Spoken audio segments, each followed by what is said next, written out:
Welcome to Larry's Topics. Today we're going to do something I noticed about a horror franchise. Excuse me. And that's Friday the 13th. Okay? There's a huge, gigantic flaw in Jason's appearance. Okay? You watch. Let's see. You watch. Okay, in Friday the 13th 3, of course, it's about the flaw with the mask. I don't know if many people notice it, but I sure as heck did. Especially now that I'm older. Didn't realize it when I was younger, but I definitely noticed it when I got older. Alright? Here's the problem. You watch Friday the 13th, Part 3. Of course, you know the iconic scene. Jason gets the axe in the head. Because that's also the first one where he gets his iconic mask. Alright? Then, you get some wear and tear from 4.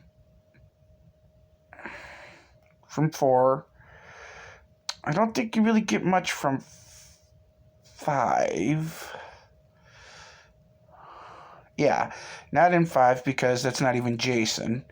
That's the paramedic who was the father of the heavy kid that was killed by Vinny or Vic or whatever chopping the wood. But then you go to number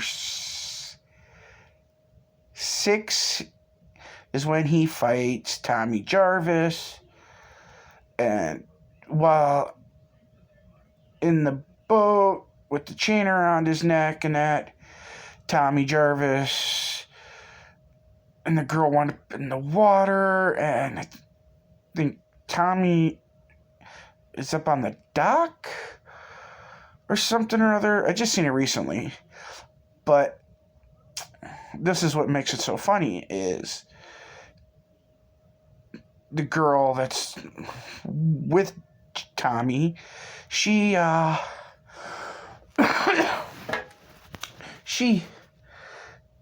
is getting pulled under, hanging on the side of the boat by Jason. And he keeps pulling her down, and she's fighting to stay up, and she actually is at the end of the boat where the propeller is, and she starts yanking on the rope to, start the propeller. And it doesn't show which side of the boat Jason's on, but I'm assuming he would be on, I don't know, nautical or starboard or whatever. I don't know that. To think about the damage, he would have had to have been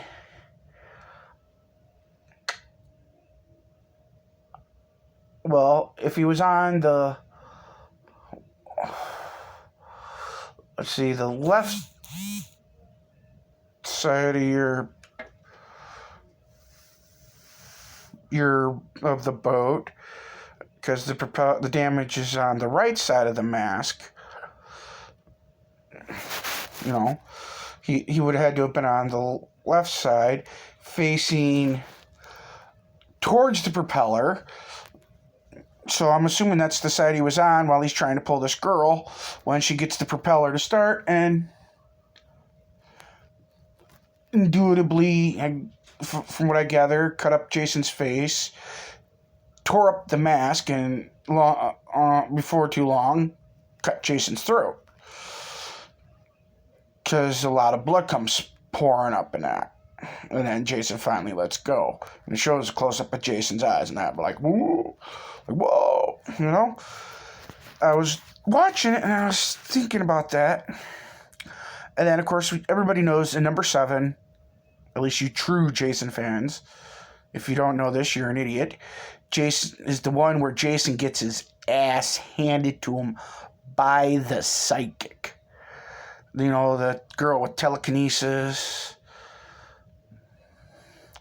I think it's a little more telekinesis and telepathy. I'm pretty sure that's what it is. But she tears his ass up.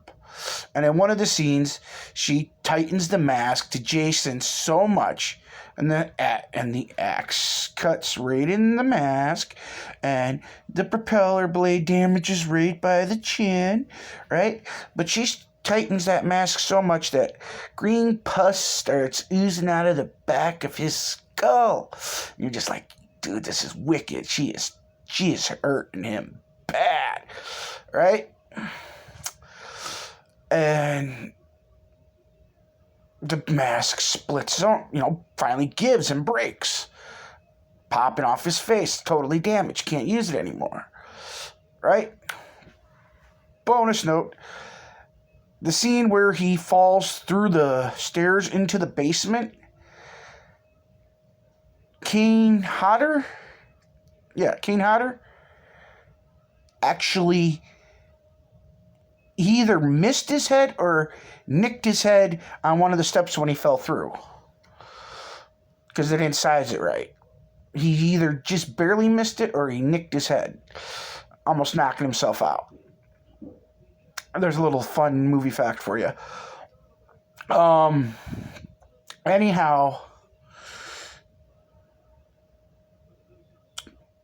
she summons her daddy, and he pulls Jason back down into the water, where Jason's put to rest again. Then along comes Jason Takes Manhattan. And at the beginning of the movie, you get the cool, creepy intro. And that was alright. And then it goes, going through the city, talking about how dark and crap it is. The subbelly of New York and all the scum of the earth. And, it leads back to Crystal Lake, because it goes through the water, and the next thing you know, it's popping up in Crystal Lake. And there's a guy and a girl on a dude's parents' boat. And, they hear a noise, and she sends him to go, the girlfriend sends him to go look, and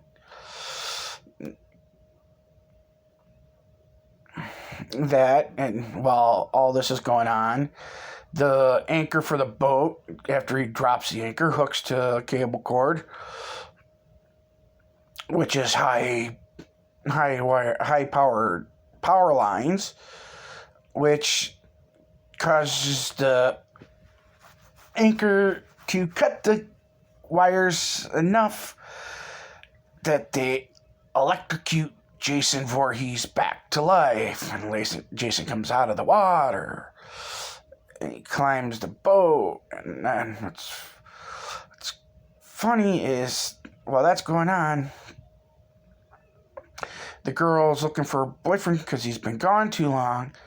And she comes out, and there's a dude in a Jason mask, nice one, and dude stabs her with one of those retractable blade knives, prop knives that you can stab someone with, and it'll retract. Well, it retracted, and then he takes off the mask, and he's laughing. He calls himself an asshole and whatnot, and then he takes and goes to bed, and he leaves the mask by the steering wheel of the boat, and Jason takes, and he finally gets into where they are, and he puts the mask on before going down the steps, and I noticed something that shouldn't have been there. You know what that is, boys and girls? Damage from the axe. And I'm just like, wait, that's a brand new mask. there shouldn't be any damage from an accident. And I'm just like, okay, maybe the person had heard about it and cut the damage in themselves. Okay. And I didn't know for sure about the damage until I got a scene where Jason gets on the rope to the ship, and he pulls himself up out of the water, and he turns and he looks, and right on the left side of the mask at the top is where, and it's too coincidental, because the cut in the mask actually lines up perfectly with the scar from the axe. You know, people, you know, you're not going to get it exactly right, but yeah, I know it's props and that, but come on, that's just a little too ironic to actually get damage in a mask from the axe perfectly lined with Jason's scar, because you can see the scar on his head in that scene. It's right up towards the top of his head, you know, and it goes, and it lines up perfectly. Okay. And that got me thinking. And if you watch Jason afterwards, is of course the legendary Jason Goes to Hell, which is crap because you only see Jason for the first 2-3 minutes and then the last 5-10 minutes. But if you look at the mask, there's a lot of damage to it. But if you look at the mask, it has the cut from the axe, and at the bottom here is the damage from the propeller blades. And so many people replicate the mask. And the messed up part is, when they do the replication for Jason Takes Manhattan, technically, there's not supposed to be a cut in the mask. It is a brand new mask. So there shouldn't be a crack here from an axe. There shouldn't be any damage here by the chin from the propeller blade, because it's a new mask. It shouldn't be in Jason Goes to Hell. It shouldn't be part of, what is it? People that do their Jason Takes Manhattan makeup tutorial by putting damage down here. If you're doing that, you're stupid. Because if you're going to be accurate, at least give the concept. There was none of this up here. No bullet hole, because I know there's a bullet hole. None of it. It's a new mask. So all you restoration people out there, or cosplayers that are doing those things, quit putting those aspects into your designs. Because if you're going to do Jason Takes Manhattan, and then anything after that, it should be a brand new mask. Freddy versus Jason. Jason's wearing a brand new mask that's been aged and withered. Jason Goes to Hell. All that damage should not be there. They just put it there. Huge flaw with the whole design. It's like people forgot about number 7, where he goes up against the psychic, and the fact that in number 8 he gets a new mask. It's like people forgot these two nostalgic things. Even your so-called horror movie icon lovers. Another fun fact for you. On the set of one of the Friday the 13th, I'm assuming it would have probably been... I don't think he's in number 6. I think it was for number 7 or number 8. I'm pretty sure it's number 7. Yeah. Is when Kane Hodder Hodder, Kane Hodder, or Hader, took on the role of Jason Voorhees. And funny fact is, one of the nights after wrapping up filming, Kane was so tired and exhausted from all the reshoots and all the imaging lineups and that, and all the kills he had to do in that. He was exhausted. I think it was the day he actually did the bashing the girl in the sleeping bag scene. Where he picks up the girl in the sleeping bag and he slams it against the tree to kill her. The girl wasn't that heavy. Well, she was heavy. It wasn't that heavy he couldn't handle it. And it wasn't a real girl, but they had to make it the same weight so it looked real. And so he had to swing that sucker about 100 times or 50 times. It was around 100 or 50 to 100 times to get the shot right of him lifting all that weight, slamming against the tree, just to get the kill in right, so it looked right. And I'm assuming it was that day too. There's another bonus fact for you. About 150 to 100 takes to do that scene. But Kane Hodder was so incredibly tired. He was walking back to his camper, full-blown Jason getup. Mask, prosthetics, latex, makeup, you name it. Torn clothes. He didn't care. He was exhausted. He was worn out.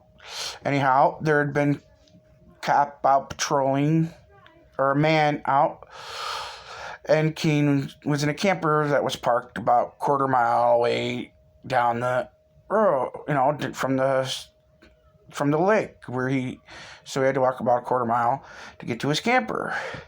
And this guy came walking up, and he's all like, "Are you part of the movie crew?" And Kane just stopped and stood there and stared at the guy, didn't say a word. And the guy's like, "Hello, are you part of the crew? I know they're filming a movie up here." And he doesn't say nothing. He just lunges at the guy takes a quick couple steps towards him. Dude trips, falls on his ass, gets up, and runs away. It's that fast reaction. Dude hits the ground, gets up, runs away. Well,